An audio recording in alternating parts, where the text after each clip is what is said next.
नमस्कार, सत श्री अकाल, सलाम दोस्तों। मैं रोहित गुप्ता, मेरे YouTube चैनल रोहित क्लासेस में आपका तहे दिल से स्वागत है। दोस्तों, हम यहाँ प्राचीन भारत के इतिहास तथा संस्कृति के श्रीवास्तव की बुक को पढ़ रहे थे, जिसमें दोस्तों हमारा चैप्टर नंबर 17 चल रहा था, जिसका आज हम लोग टॉपिक नंबर 8 पढ़ने जा रहे हैं। ठीक है, तो चलिए वीडियो को स्टार्ट करने से पहले आप सभी लोगों से अनुरोध है कि जो लोग भी मेरे इस वीडियो को देख रहे हैं तो प्लीज़ वीडियो को लाइक कर दीजिए। चैनल को अब तक जिन्होंने सब्सक्राइब नहीं किया है दोस्तों, वो प्लीज़ चैनल को सब्सक्राइब करके बेल आइकन प्रेस कर दीजिए, ताकि आने वाले वीडियोस आपको सही टाइम पर मिल सके, और वीडियो को ज़्यादा से ज़्यादा लोगों में शेयर करिए। ओके दोस्तों, तो चलिए आज का टॉपिक है परवर्ती मौर्य सम्राट 336 से 184 ईसा पूर्व।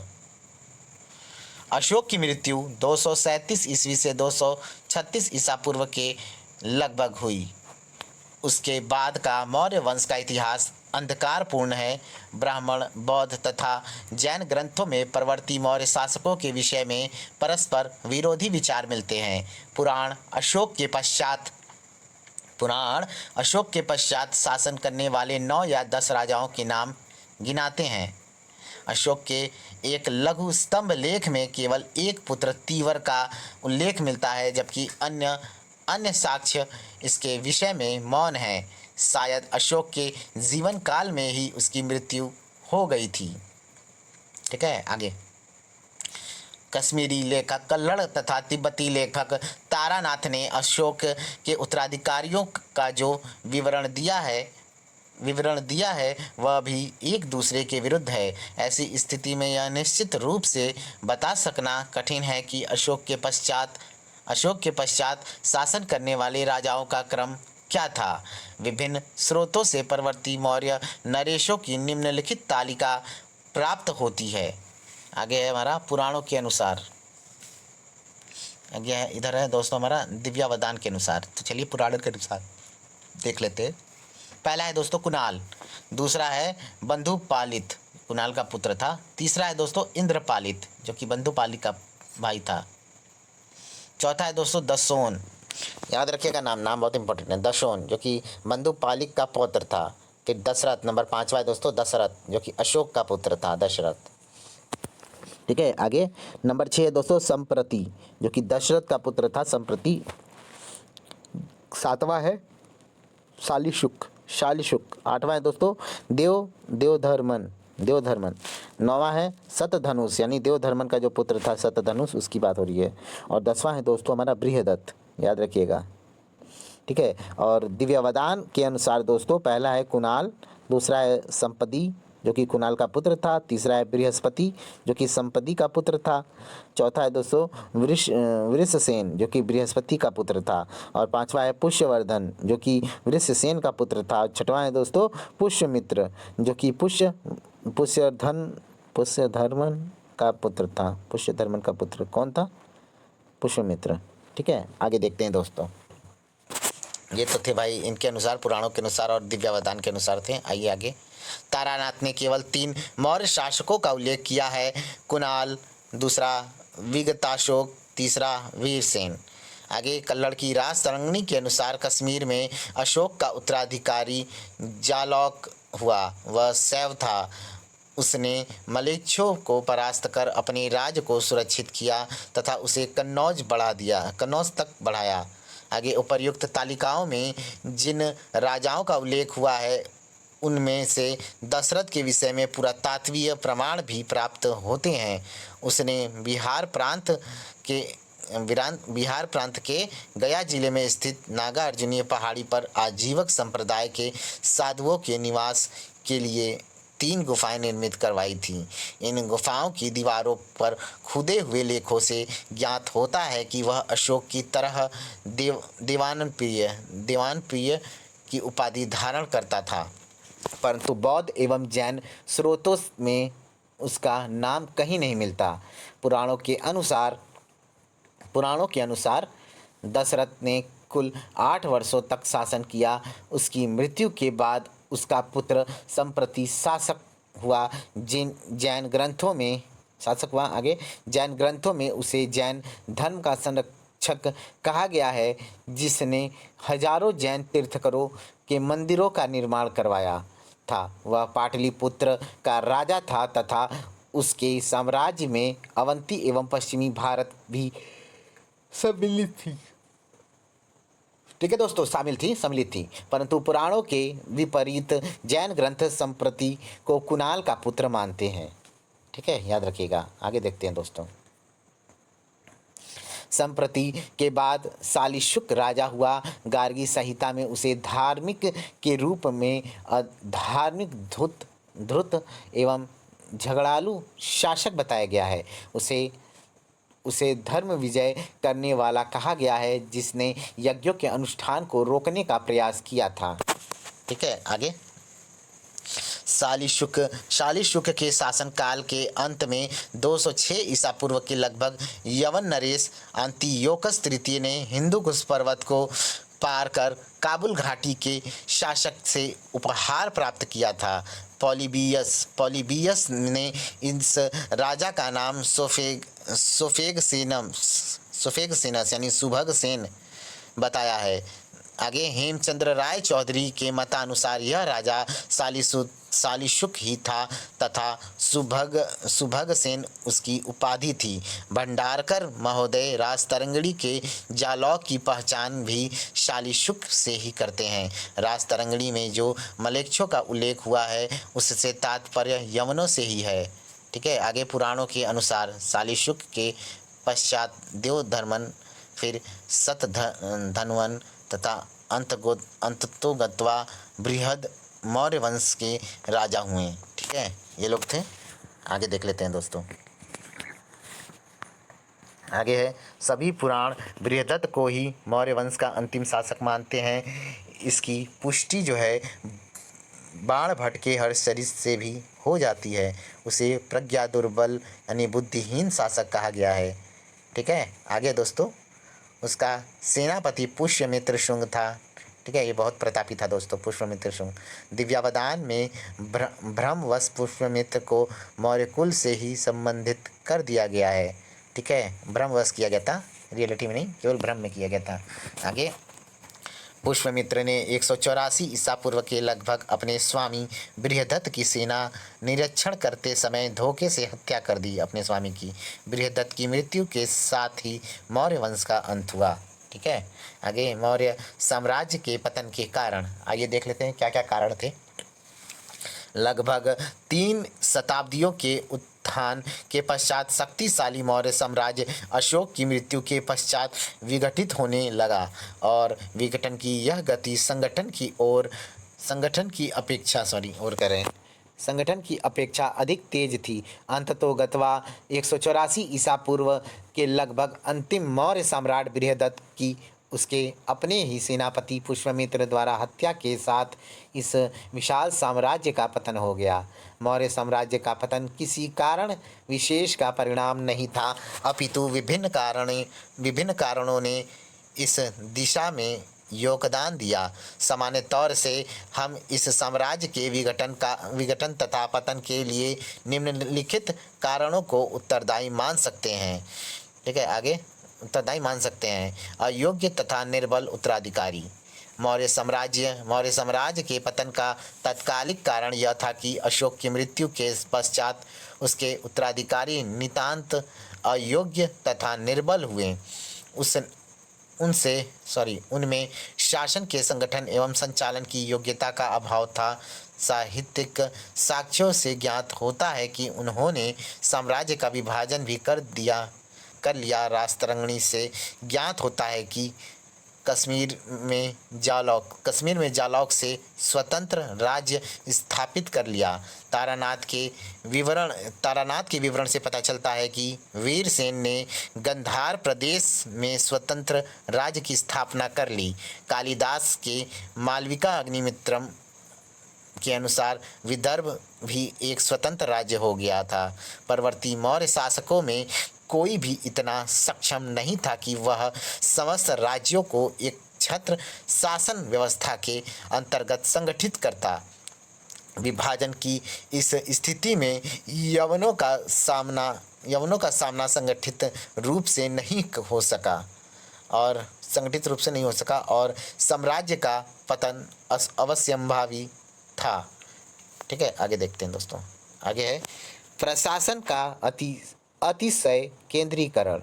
मौर्य प्रशासन में सभी महत्वपूर्ण कार्य राजा के प्रत्यक्ष नियंत्रण में होते थे। उसे वरिष्ठ पदाधिकारियों की नियुक्ति का सर्वोच्च अधिकार प्राप्त था। प्रशासन के वरिष्ठ अधिकारी राजा के व्यक्तिगत कर्मचारी होते थे और उनकी भक्ति भावना राष्ट्र अथवा राज्य के प्रति ना होकर राजा के प्रति ही होती थी। प्रशासन में जनमत का प्रतिनिधित्व करने वाली संस्थाओं का प्रायः अभाव सा था। साम्राज्य में गुप्तचरों का जाल सा बिछा हुआ था। आगे ऐसी स्थिति में व्यक्तिगत स्वतंत्रता को कोई स्थान नहीं मिला था और सामान्य नागरिक सदा नियंत्रण में रहते थे। ठीक है, आगे राज्य व्यक्ति के न केवल सार्वजनिक अपितु पारिवारिक जीवन में भी हस्तक्षेप करता था और वह नौकरशाही के अत्याचार के लिए पर्याप्त गुंजाइश थी। ऐसी व्यवस्था में शासन की सफलता पूरी तरह सम्राट की व्यक्तिगत योग्यता पर निर्भर करती थी। अशोक की मृत्यु के पश्चात उसके निर्बल उत्तराधिकारियों के काल में केंद्रीय नियंत्रण शिथिल पड़ गया। आगे ऐसी स्थिति में साम्राज्य के पदाधिकारी सम्राट के स्वयं के लिए घातक हुए तथा साम्राज्य का विकेंद्रीकरण होना स्वाभाविक था। ठीक है, आगे दोस्तों राष्ट्रीय चेतना का भाव, आइए इसे देख लेते हैं। मौर्य युग में राज्य अथवा राष्ट्र का सरकार के ऊपर अस्तित्व नहीं था। इस समय राष्ट्र के निर्माण के लिए आवश्यक तत्व जैसे समान प्रथाएं, समान भाषा तथा समान ऐतिहासिक परंपरा पूरे मौर्य साम्राज्य में नहीं थी। आगे भौतिक दृष्टि से भी साम्राज्य के सभी भाग समान रूप से विकसित नहीं थे। राज्य का सरकार के ऊपर कोई स्वतंत्र अस्तित्व नहीं समझा गया था। आगे देखते हैं दोस्तों, नहीं समझा गया था। आगे राजनैतिक दृष्टि से भी राष्ट्रीय एकता की भावना मौर्य युग में नहीं थी। यह बात इस तथ्य से स्पष्ट हो जाती है कि यवनों का प्रतिरोध कभी भी संगठित रूप से नहीं हुआ। जब कभी भी भारत पर यवनों के आक्रमण हुए, उनका सामना स्थानीय राजाओं अथवा सरदारों द्वारा अपने अलग अलग ढंग से किया गया। ठीक है, और लोग शामिल ही नहीं होते थे। आगे देखते हैं दोस्तों, उदाहरण स्वरूप देख सकते हैं आप लोग। उदाहरणार्थ, जब पोरस सिकंदर से युद्ध कर रहा था अथवा सुभगसेन अंतियोकस को भेंट दे रहा था, तो वे यह कार्य पश्चिमोत्तर भारत से पृथक शासकों की हैसियत से कर रहे थे। देश के केंद्रीय भाग के शासकों, विशेषकर पाटलिपुत्र के राजाओं से उन्हें किसी प्रकार की सहायता नहीं मिली। पोरस जिसकी यूनानियों तक ने प्रशंसा की का भारतीय स्रोतों में उल्लेख तक नहीं हुआ। चूँकि मौर्य साम्राज्य के लोगों में कोई मूलभूत राष्ट्रीय एकता नहीं थी, अतः राजनीतिक विकेंद्रीकरण निश्चित ही था। ठीक है, क्या था? निश्चित ही था। आगे रोमिला थापर ने प्रशासन के संगठन तथा राज्य अथवा राष्ट्र की अवधारणा को ही मौर्य साम्राज्य के पतन के कारणों में संबंधित महत्वपूर्ण बताता है। ठीक है, क्षमा करिएगा दोस्तों, ये थोड़ा रॉन्ग गया। मौर्य साम्राज्य के पतन के कारणों में सर्वाधिक संबंधित नहीं, सर्वाधिक महत्वपूर्ण बताता है। ठीक है, ये लाइन थोड़ा त्रुटि हो गया, उसके लिए मुझे खेद है, क्षमा करिएगा। आगे दोस्तों हमारा आर्थिक तथा सांस्कृतिक समानताएं, चलिए आइए इसे देख लेते हैं। विशाल मौर्य साम्राज्य में आर्थिक एवं सांस्कृतिक स्तर की विषमता विद्यमान थी। गंगा घाटी का प्रदेश अधिक समृद्ध था, जबकि उत्तर दक्षिण के प्रदेशों की आर्थिक स्थिति अपेक्षाकृत कम विकसित थी। आगे पहले भाग की अव्यवस्था सॉरी क्षमा करिए, क्या पढ़ रहे हैं मेरे आज। पहले भाग की अर्थव्यवस्था कृषि प्रधान थी, जहां व्यापार व्यवसाय के लिए भी उपयुक्त अवसर प्राप्त थे।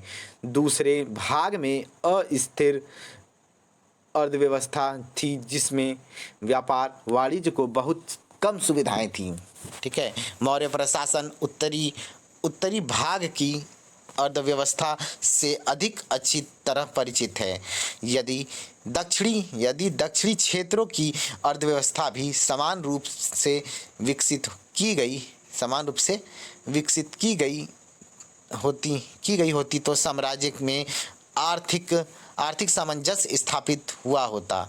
इसी प्रकार सांस्कृतिक स्तर की विभिन्नता भी थी। प्रमुख व्यावसायिक नगरों तथा ग्रामीण क्षेत्रों में घोर विषमता व्याप्त थी। प्रत्येक क्षेत्र की सामाजिक प्रथाएं एवं भाषाएं भिन्न भिन्न थी। यद्यपि अशोक ने प्राकृत भाषा का अपने अभिलेखों में प्रयोग कर उसे राष्ट्रभाषा के रूप में विकसित करने का प्रयास किया था। ठीक है, क्या करने का? विकसित करने का प्रयास किया था। आगे, परंतु उत्तर पश्चिम में यूनानी तथा अरामेइक तथा दक्षिण में तमिल भाषाएं इस एकता के मार्ग में बहुत बड़ी बाधा बनी रही। ये सभी कारण मौर्य साम्राज्य के पतन के लिए अवश्य ही उत्तरदायी रहे होंगे। आगे, प्रांतीय शासकों के अत्याचार।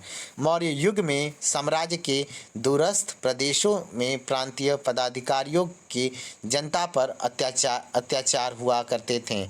इससे जनता मौर्यों के शासन के विरुद्ध हो गई। दिव्यावदान में इस प्रकार के अत्याचारों का विवरण मिलता है। पहला विद्रोह तक्षशिला में बिंदुसार के काल में हुआ था तथा उसने अशोक को उसे दबाने के लिए भेजा। अशोक के वहां पहुंचने पर तक्षशिलावासियों ने उससे बताया, क्या बताया? उससे बताया, ना तो हम राजकुमार के विरोधी हैं और ना राजा के, बिंदुसार के मतलब, किंतु दुष्ट अमात्य हम लोगों का अपमान करते हैं। हमें ज्ञात होता है कि तक्षशिला में अशोक के समय भी अमात्यों के अत्याचारों के विरुद्ध जनता का विद्रोह उठ खड़ा हुआ था। इसे दबाने के लिए अशोक ने अपने पुत्र कुणाल को भेजा था। इसी प्रकार के अत्याचार अन्य प्रदेशों में भी हुए होंगे। आगे देखते हैं, हुए होंगे। आगे, लगता है कि कलिंग में भी प्रांतीय पदाधिकारियों के दुर्व्यवहार से जनता दुखी थी। आगे, अशोक अपने कलिंग लेख में न्यायाधीशों को न्याय के मामले में निष्पक्ष तथा उदार रहने का आदेश करता है। परवर्ती मौर्य शासकों में सालिशुक भी अत्याचारी कहा गया है। क्या पढ़े थे? परवर्ती मौर्य शासकों में सालिशुक भी अत्याचारी कहा गया है, उनको भी अत्याचारी बोला गया है। ठीक है, आगे, इन सबके फलस्वरूप जनता मौर्य शासन में घृणा करने लगी होगी। आगे, तथा निर्बल राजाओं के काल में अनेक प्रांतों में अपनी स्वतंत्रता घोषित कर दी होगी। ठीक है, आगे स्वतंत्रता घोषित कर दी गई होगी।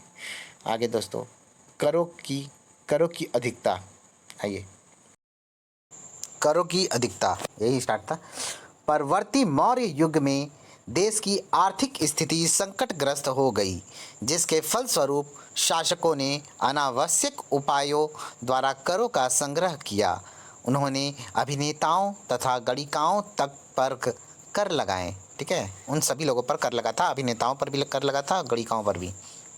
पतंजलि ने लिखा है कि शासन अपना कोष भरने के लिए जनता की धार्मिक भावना जागृत करने धन संग्रह किया करते थे। वे छोटी छोटी मूर्तियां बनाकर जनता के बीच बिकवाते तथा उससे धन कमाते थे। मौर्यों के पास एक अत्यंत विशाल सेना तथा अधिकारियों का बहुत बड़ा वर्ग था। सेना के रख रखाव एवं अधिकारियों को वेतन आदि देने के लिए बहुत अधिक धन की आवश्यकता थी। यह जनता पर भारी कर लगाकर ही प्राप्त किया जा सकता था। मौर्य शासकों ने जनता पर सभी प्रकार के कर लगाए। अर्थशास्त्र में करों की एक लंबी सूची मिलती है। यदि इन्हें वस्तुतः लिया जाता हो तो अवश्य ही जनता का निर्वाह कठिन हो गया होगा। अतः इस संभावना से इनकार नहीं किया जा सकता कि करों के भार से बोझिल जनता ने मौर्य शासकों को निर्बल पाकर उनके विरुद्ध विद्रोह कर दिया हो और यह जन असंतोष साम्राज्य की एकता एवं स्थायित्व के लिए घातक सिद्ध हुआ हो। कुछ विद्वानों का यह भी विचार है कि अशोक द्वारा बौद्ध संघों को अत्यधिक धन दान में दिया गया, जिससे राजकीय कोष खाली हो गया। अतः इसकी पूर्ति के लिए परवर्ती राजाओं ने तरह तरह के उपायों द्वारा जनता से कर वसूल किए, जिसके परिणाम स्वरूप जनता का जीवन कष्टमय हो गया। आगे, अशोक का उत्तरदायित्व। मौर्य साम्राज्य के पतन के लिए कुछ विद्वानों ने अशोक की नीतियों को ही मुख्य रूप से उत्तरदायी बताया है। ऐसे विद्वानों में सर्वप्रमुख है महामहोपाध्याय पंडित हरप्रसाद शास्त्री महोदय ने अशोक की अहिंसा की नीति को ब्राह्मण विरोधी बताया है, जिसके फलस्वरूप अंत में चलकर पुष्यमित्र के नेतृत्व में ब्राह्मणों का विद्रोह हुआ तथा मौर्य वंश की समाप्ति हुई। हेमचंद्र राय चौधरी ने उसके तर्कों का विद्वतापूर्ण ढंग से खंडन करने के पश्चात यह सिद्ध कर दिया है कि अशोक की नीतियाँ किसी भी अर्थ में ब्राह्मण विरोधी नहीं थीं। यहाँ हम संक्षेप में इन दोनों विद्वानों के मतों का अवलोकन करेंगे। पंडित शास्त्री के मतों का सारांश इस प्रकार से है। पहला है, अशोक द्वारा पशु बलि पर रोक लगाना ब्राह्मणों पर खुला आक्रमण था। ठीक है, अशोक द्वारा जो पशु बलि पर रोक लगाया गया था, उसके द्वारा क्या हुआ, ब्राह्मण लोग थे वो भड़क गए। ठीक है, उनको यह लगता था कि ये उन पर आक्रमण है। ठीक है, खुला आक्रमण है, चूँकि वे ही यज्ञ कराते थे और इस रूप में मनुष्यों तथा देवताओं के बीच मध्यस्थता करते थे। अतः अशोक के इस कार्य से उनकी शक्ति तथा सम्मान दोनों को भारी धक्का लगा। ठीक है, दूसरा नंबर है, अपने रूपनाथ के लघु शिलालेख में अशोक यह बताता है कि उसने भूदेवों यानी ब्राह्मणों को मिथ्या साबित कर दिया। यह कथन स्पष्टतः ब्राह्मणों की प्रतिष्ठा के विनाश की सूचना देता है। नंबर 3, दम महामात्रों ने ब्राह्मणों की प्रतिष्ठा को नष्ट कर दिया। नंबर 4 है, अपने 5वें स्तंभ लेख में अशोक हमें बताता है कि उसने न्याय प्रशासन के क्षेत्र में दंड समता एवं व्यवहार समता का सिद्धांत लागू किया। इससे ब्राह्मणों को दंड से मुक्ति का जो विशेषाधिकार मिला था वह समाप्त हो गया। आगे 5वां नंबर, चूँकि अशोक शक्तिशाली राजा था अतः ब्राह्मणों को दबाकर नियंत्रण में रखे रहा। उसकी मृत्यु के बाद उसके उत्तराधिकारी राजाओं तथा ब्राह्मणों के बीच संघर्ष प्रारंभ हुआ। ब्राह्मणों ने अंत में पुष्यमित्र के नेतृत्व में संगठित होकर अंतिम मौर्य शासक बृहद्रथ का काम तमाम कर दिया। आगे राय चौधरी ने उपर्युक्त तर्कों का इस प्रकार खंडन किया है। पहला नंबर, अशोक की अहिंसा की नीति ब्राह्मणों के विरुद्ध नहीं थी। ब्राह्मण ग्रंथों में ही अहिंसा का विधान मिलता है। उपनिषद पशु बलि तथा हिंसा का विरोध करते हैं तथा यज्ञों की निंदा करते हैं। मुंडकोपनिषद में स्पष्ट कहा गया है कि यज्ञ टूटी नौकाओं के सदृश तथा उनमें होने वाले 18 कर्म तुच्छ हैं। जो मूढ़ लोग इन्हें श्रेय मानकर इनकी प्रशंसा करते, वे बारंबार जरा मृत्यु को प्राप्त होते हैं। नंबर 2, शास्त्री जी ने रूपनाथ के लघु शिलालेख की पदावली का अर्थ गलत लगाया है। सिल्वा लेवी ने इसका दूसरा अर्थ किया है, जो व्याकरण की दृष्टि से अधिक तर्कसंगत है। इसके अनुसार इस पूरे वाक्य का अर्थ है, भारतवासी जो पहले देवताओं से अलग थे, अब देवताओं से अपने उन्नत नैतिक चरित्र के कारण मिल गए। अतः इस वाक्य में कुछ भी ब्राह्मण विरोधी नहीं है। नंबर 3, अनेक धम महामात्र ब्राह्मणों के कल्याण के लिए भी नियुक्त किए गए थे। अशोक अपने अभिलेखों में बारंबार यह बलपूर्वक कहता है कि ब्राह्मणों के साथ उदार बर्ताव किया जाए। ऐसी स्थिति में यह तर्क मान्य नहीं हो सकता कि धम्म महामात्रों की नियुक्ति से ब्राह्मणों की प्रतिष्ठा को ठेस पहुंची होगी। नंबर 4 है, अशोक ने न्याय प्रशासन में एक रूपता लाने के उद्देश्य से दंड समता एवं व्यवहार समता का विधान किया था। इसका उद्देश्य यह था कि सबको सभी स्थानों पर निष्पक्ष रूप से न्याय मिल सके। नंबर 5 है दोस्तों, इस बात का कोई प्रमाण नहीं है कि परवर्ती मौर्यों तथा ब्राह्मणों के बीच संघर्ष हुआ था। यह भी सत्य नहीं है कि अशोक के सभी उत्तराधिकारी बौद्ध ही थे। जालौक को राजतरंगिणी में स्पष्टता शैव तथा बौद्ध विरोधी कहा गया है। उत्तरकालीन मौर्य सम्राटों के ब्राह्मणों के साथ अनुचित व्यवहार किया गया हो, इस बात का भी कोई प्रमाण नहीं है। पुष्यमित्र की सेनापति के पद पर नियुक्ति स्वयं इस बात का प्रमाण है कि प्रशासन के ऊंचे पदों पर ब्राह्मणों की नियुक्ति होती थी। जहाँ तक पुष्यमित्र शुंग के विद्रोह का प्रश्न है, इसे हम ब्राह्मण प्रतिक्रिया का प्रतीक नहीं मान सकते। सांची, भरहुत आदि स्थानों से प्राप्त कलाकृतियों से पुष्यमित्र के बौद्ध द्रोही होने के मत का खंडन हो चुका है। पुनः यह एक बड़ा ब्राह्मण विद्रोह होता तो देश के दूसरे ब्राह्मण राजाओं से उसे अवश्य ही सहायता मिली होती। चूँकि मौर्य साम्राज्य अत्यंत निर्बल हो गया था, अतः उसे पलटने के लिए किसी बड़े विद्रोह की आवश्यकता ही नहीं थी। पुष्यमित्र द्वारा बृहदत्त की हत्या एक सामान्य घटना थी, जिसका ब्राह्मण असंतोष यदि कोई रहा भी हो तो उससे कोई संबंध नहीं था। पंडित हरप्रसाद शास्त्री के मत का खंडन करने के उपरांत राय चौधरी ने स्वयमेव अशोक की शांतिवादी नीति को मौर्य साम्राज्य के पतन के लिए मुख्य रूप से उत्तरदायी ठहराया है। उनके मतानुसार अशोक की शांति और अहिंसा की नीति ने देश को सैनिक दृष्टि से अत्यंत निर्बल कर दिया और वह यवनों के आक्रमण का सामना करने में असमर्थ रहा। अशोक के उत्तराधिकारियों का पोषण शांति के वातावरण में हुआ था और उन्होंने भेरी घोष के स्थान पर धम्म घोष के विषय में अधिक सुना था। अशोक ने अपने पूर्वजों की दिग्विजय की नीति का परित्याग कर धम्म विजय की नीति को अपना लिया। फलस्वरूप सैनिक अभियानों के अभाव में उनकी सेना में निष्क्रियता आ गई तथा उसे धर्म प्रचार के काम में लगा दिया गया।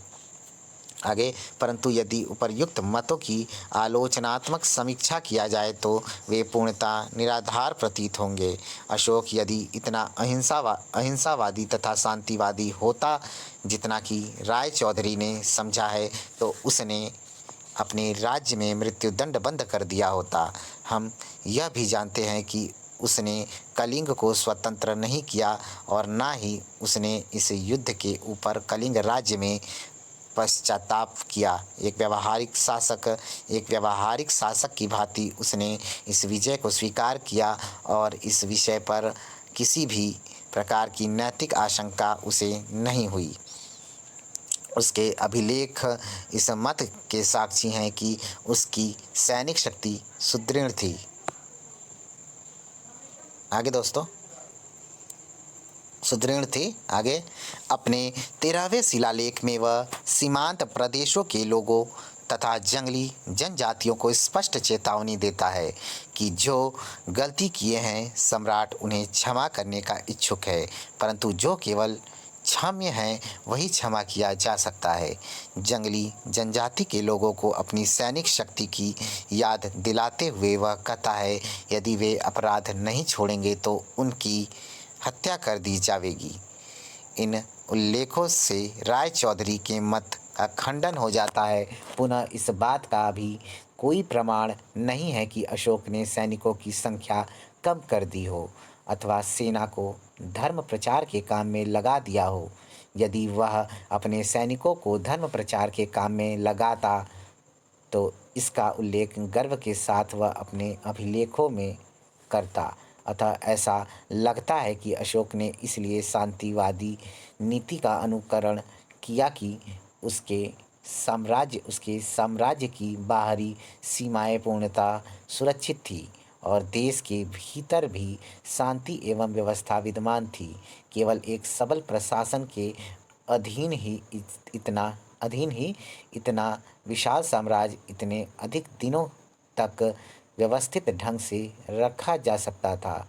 यदि अशोक सैनिक निरंकुशवाद की नीति अपनाता तो भी मौर्य साम्राज्य का पतन हुआ होता और उस समय उसके आलोचक सैनिकवाद की आलोचना कर उसे ही साम्राज्य के पतन के लिए उत्तरदायी बताते, जैसा कि सिकंदर, नेपोलियन, हिटलर, मुसोलिनी आदि सैनिकवाद के उच्च पुरोहितों के विरुद्ध आरोपित किया जाता है। अशोक के उत्तराधिकारी अयोग्य तथा निर्बल हुए तो इसमें अशोक का क्या दोष था? आगे इस विवेचन से स्पष्ट हो जाता है कि हम अशोक को किसी भी प्रकार से मौर्य साम्राज्य के पतन के लिए जिम्मेदार नहीं ठहरा सकते। मौर्य साम्राज्य का पतन स्वाभाविक कारणों का परिणाम था, जिसका उत्तरदायित्व अशोक के मत्थे मढ़ना उचित नहीं होगा। राधा कुमुद मुखर्जी का कथन वस्तुतः सत्य है कि यदि अशोक अपने पिता और पितामह की रक्त तथा लौह की नीति का अनुसरण करता तो भी कभी न कभी मौर्य साम्राज्य का पतन हुआ होता, परंतु सभ्य संसार के एक बड़े भाग पर भारतीय संस्कृति का जो नैतिक आधिपत्य कायम हुआ, जिसके लिए अशोक ही मुख्य कारण था, शताब्दियों तक उसकी ख्याति का स्मारक बना रहा और आज लगभग 2000 से भी अधिक वर्षों की समाप्ति के बाद भी यह पूर्णतः लुप्त नहीं हुआ। ओके दोस्तों, तो चलिए इस प्रकार से दोस्तों हमारा आज चैप्टर नंबर 17 यानी अध्याय नंबर 17 जिसका टॉपिक 8 तक कंप्लीट हम लोग कर लिए और ये पूरा लेसन दोस्तों आज समाप्त भी हो गया। नेक्स्ट चैप्टर हम लोग चैप्टर नंबर 18 पढ़ेंगे। ओके, तो थैंक यू फॉर वॉचिंग। मिलते हैं नेक्स्ट वीडियो में। आप लोगों को छठ पूजा की हार्दिक बधाइयाँ हो दोस्तों। आपको और आपके पूरे संपूर्ण परिवार को मेरी तरफ से छठ पूजा का ढेर सारी बधाइयाँ। ठीक है, तो आप लोग इन्जॉय भी करिएगा, छठ पूजा अच्छे से मनाइएगा। ठीक है, थैंक यू फॉर वॉचिंग। मिलते हैं नेक्स्ट वीडियो में। गुड नाइट, टेक केयर, शुभ रात्रि। को पढ़ते रहिए, खूब पढ़ते रहिए दोस्तों। वीडियो को लाइक करिए, चैनल को सब्सक्राइब करिए और शेयर करना आप लोग मत भूलिएगा। बाय बाय दोस्तों, सी यू।